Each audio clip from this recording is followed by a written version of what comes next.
Someone jumps out the darkness, tries to steer me for their own.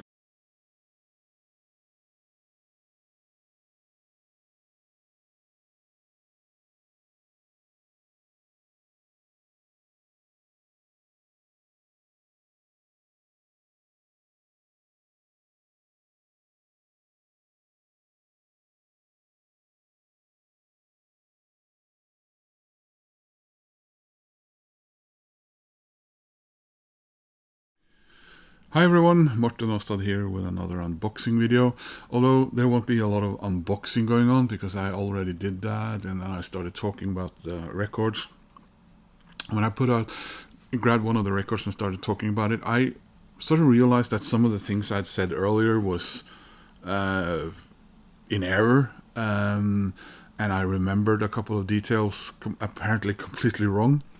I'm a little bit flaky-minded this Friday morning, and I'm going to meet some friends and everything. So the premise was that I ordered some records from Platekompaniet, which is just a couple of streets away from here. But and the thing was that part of the reason why I made this order was that they had still have actually a February deal where they offered a price reduction, a pretty hefty one at that.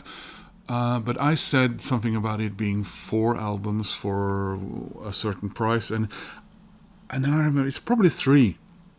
So I opened it and I talked about it, and then I regretted saying some of the things I said, and also I felt I was all over the place, which I am probably again. And also, the 4th album in this order isn't in here. And that was the Stephen Malkmus solo debut, his first proper album after leaving Pavement. And I see that it's the most recent pressing, and it seems to be sold out both here and there, so I don't know if I'll ever get that. So the first album anyway, so here's the hype sticker for that. I talked about it not that long ago because I got it on CD last year, because I collect this band. It's a Welsh band. Of course, you guys know I love Welsh bands. And it's Stereophonics, and I sort of regretted not getting the vinyl back then, but I spend way too much money on records, and now I have again, of course. And then during the summer, I got some Stereophonics over in Stockholm, and I got some really nice, hardly used copies second hand. So when I saw this deal and I saw that this record was part of it, I decided to order it. So this is Make 'Em Laugh, Make 'Em Cry, Make 'Em Wait by the Stereophonics. Their excellent latest album. And there's the back. It's funny, when I pulled the records out of the package and I saw this back, I was like, I haven't ordered a Manic Street Preachers album. kind of looks like a Manic Street Preachers album on the back there, who are also Welsh. So we have a nice gatefold, and the reason for this, of course, the vinyl, which has a very nice color. Obviously, I've already seen it now. Inner sleeve, and a color I like on vinyl, that Coke bottle green. Reminds me when I was a little... I'm so old, I can remember being a little boy, maybe going to a cafe or something with my dad after a trip to the cinema. Most likely here in Norway, because in Denmark I would probably be drinking Jolly Cola and getting those small 0.25 liter Coke bottles in those nicely shaped bottles with the green. Yeah, very nice. So the next album is also a Welsh band, and I have everything, every studio album by this band on CD, not for very long, because I only got their latest studio album, I think 7 or 8 weeks ago, maybe 3 months ago. I kept putting it off because it was either not available, I couldn't get it here, and it kept being expensive. But now I got what was my first album by Feeder.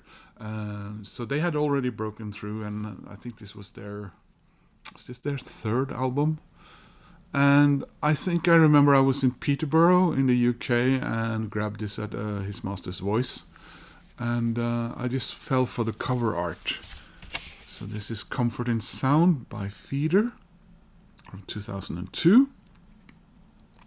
And I think you can see why I love the cover art.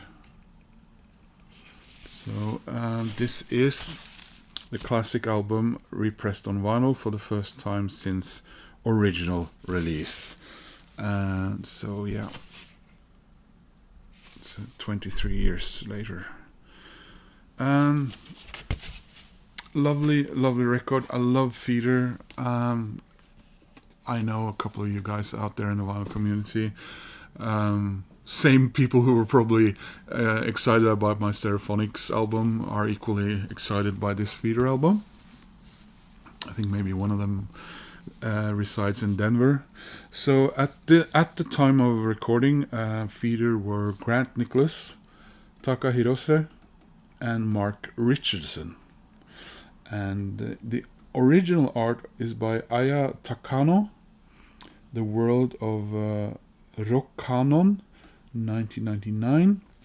Maybe Peter knows something about that. Yes, because you live in Japan, I'll assume that anything that I reference, which has even a hint to do with Japan, will somehow then be, of course, Peter will know that.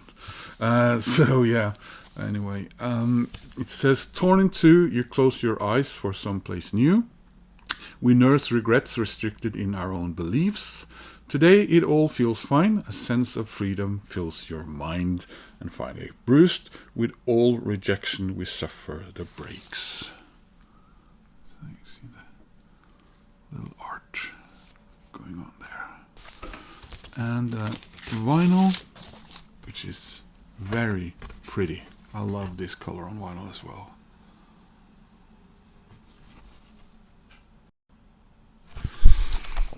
So yeah, I urge you to go out there and sample and listen to and get some Feeder. So the third, not what I thought would be the final album, but there you go, is pretty left field maybe. This is from this is a record by a guy from one of the England's other colonies, Wales being a colony. This is a record. I was listening to, a lot of that, those records by Yes from late 70s, early 80s. And I've always been fascinated by Trevor Rabin, who's a South African. And I know Yes people will probably scream, you shouldn't, or whatever. I know Yes fans are very passionate.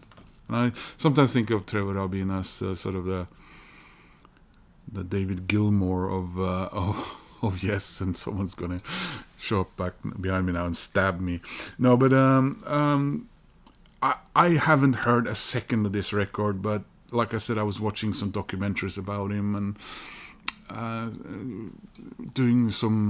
going back and listening to some of the music he's made for movies and so on. So I saw that he released an album not that long ago, and so I grabbed it.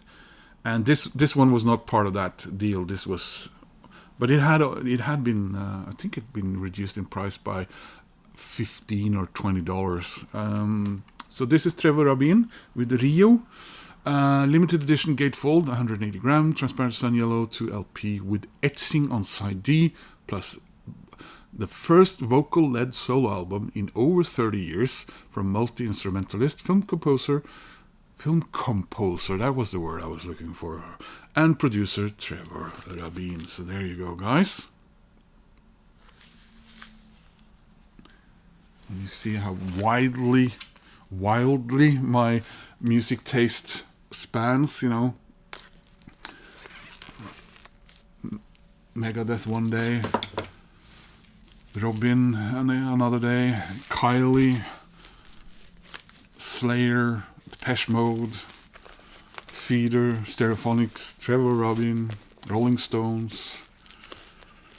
And you know why my record collection is huge and I don't have as much money as I should have saved up. There we go. I want to save the hype sticker. Oi, son. Here we go. So this is one of those times when I've lost records on the floor because the records haven't been put inside the sleeve. Go back to that later. Here we go.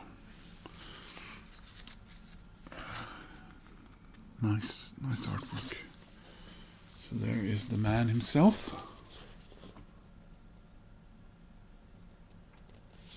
Is there anything else in here should be aware of? Yes.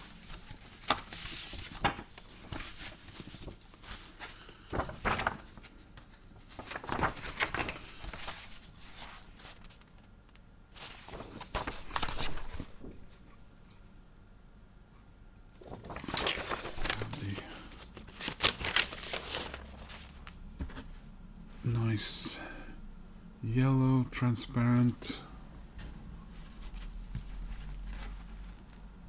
records. Really excited to listen to this. Like I said, this was one of those, like I said, stabs where I just took a chance and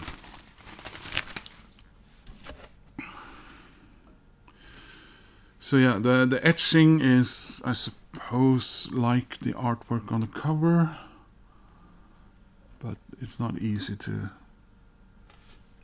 discern to see what it is. But there we go, guys. So guys, I hope you enjoyed my little sort of slightly botched unboxing here, but when you recorded something and you realized that a few of the things you said that was wrong because of a misunderstanding, I wanted to, you know, fact check and make sure I didn't actually say things that were not correct. Seems like something someone out there in the world, in the current world, should take some sort of lesson from. I can't quite think who. Anyway, please click like. That helps my channel. If you want to subscribe, well, that makes me happy. If you have comments about the records or questions about them, I might. Why should I be able to help you if Google can't? But okay. But I like comments and I like, you know, talking to you guys. So I hope you are well, staying warm wherever you are in the world and not too warm if you're in those parts of the world. And I hope to see you guys soon in another video. Take care, guys. Bye-bye.